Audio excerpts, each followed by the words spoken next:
Kemunafikan sosial bisa terjadi dalam berbagai bentuk dan level, mulai dari yang sederhana hingga kompleks. Nah, namun intinya, ketidaksesuaian antara apa yang kita lakukan atau katakan di depan orang lain dengan apa yang sebenarnya ada di dalam hati dan pikiran kita. Dalam Islam, kemunafikan sosial pernah ditegaskan sebagai sesuatu yang amat tidak diinginkan. Rasulullah SAW bersabda, ada 3 hal, barang siapa yang memiliki ketiga hal tersebut, maka dia akan merasakan manisnya iman, mencintai Allah dan Rasulnya lebih dari siapapun selain keduanya, mencintai seseorang hanya karena Allah, dan benci kembali kepada ketukuran setelah Allah menyelamatkan dia darinya, bagaimana dia dibenci dan dilemparkan dalam api neraka. Hadis riwayat Al-Bukhari dan Muslim. Dari hadis ini kita bisa memahami bahwa cinta kepada Allah dan Rasulnya tidak boleh hanya sebatas ucapan semata, tapi juga harus tercermin dalam tindakan kita sehari-hari.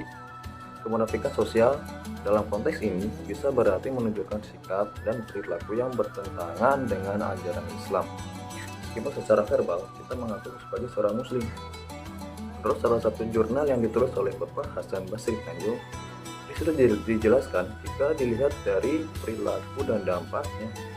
Setidaknya kemunafikan dapat dibagi menjadi 3 macam. Yang pertama ada kemunafikan personal, sikap dan perilaku seseorang yang buruk dalam berinteraksi dengan masyarakat. Secara zahir, sikap dan ucapannya santun dan menarik, tapi perbuatan tidak sejalan. Layaknya penipu ulung yang tampil gagah dengan aksesoris yang menawan. Begitu juga calon legislatif dan pemimpin yang mengubah janji, tapi mudah lupa dan melalaikan amanah. Tanda orang munafik ada 3 macam, yakni apabila ia berkata dusta, apabila berjanji ia ingkar, dan apabila dipercaya ia berkhianat.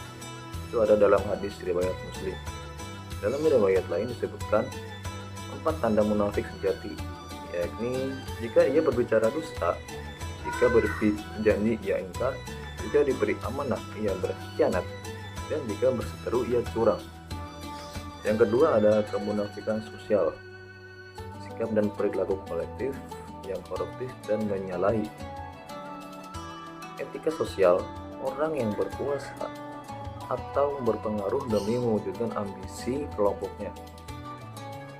Orang bijak berkata gambaran kemunafikan sosial yang paling besar adalah memberikan pakaian dan makanan sisa kepada fakir dan miskin, namun pada saat bersamaan memberi hadiah mewah kepada orang kaya yang tidak mereka butuhkan. Nah, inilah gambaran pejabat negara atau politisi tak beradab yang menghalalkan segala cara untuk meraih kekuasaan dan kekayaan.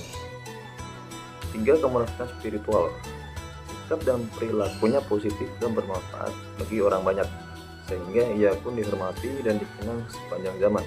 Mereka bisa menolong dan memberdayakan umat, tapi terbesit di lubuk hatinya untuk menerima pujian manusia, atau biasa kita sebut riya dan sum'ah. Ia hendak menipu Allah, akan tetapi sebenarnya dia menipu dirinya sendiri. Dapat dalam Quran surah An-Nisa ayat 142. Nabi Shallallahu Alaihi Wasallam pernah menceritakan 3 orang yang berada di dunia, tapi mereka menjadi orang yang pertama masuk neraka. Yang pertama ada orang mati syahid ingin disanjung sebagai pemberani. Kedua ada orang alim yang ingin dipuji sebagai orang cerdik dan pandai. Dan yang ketiga ada orang kaya yang hendak disebut dermawan. Hadis riwayat Muslim. Saudara-saudara, semoga Allah Subhanahu wa taala senantiasa memberikan petunjuk kepada kita untuk menjadi hamba-Nya yang tulus dan jujur dalam segala hal. Amin ya rabbal alamin. Akhir kata, mari kita tingkatkan kesadaran kita akan pentingnya menghindari kemunafikan sosial dan berusaha menjalani kehidupan sesuai dengan ajaran Islam yang tulus dan ikhlas.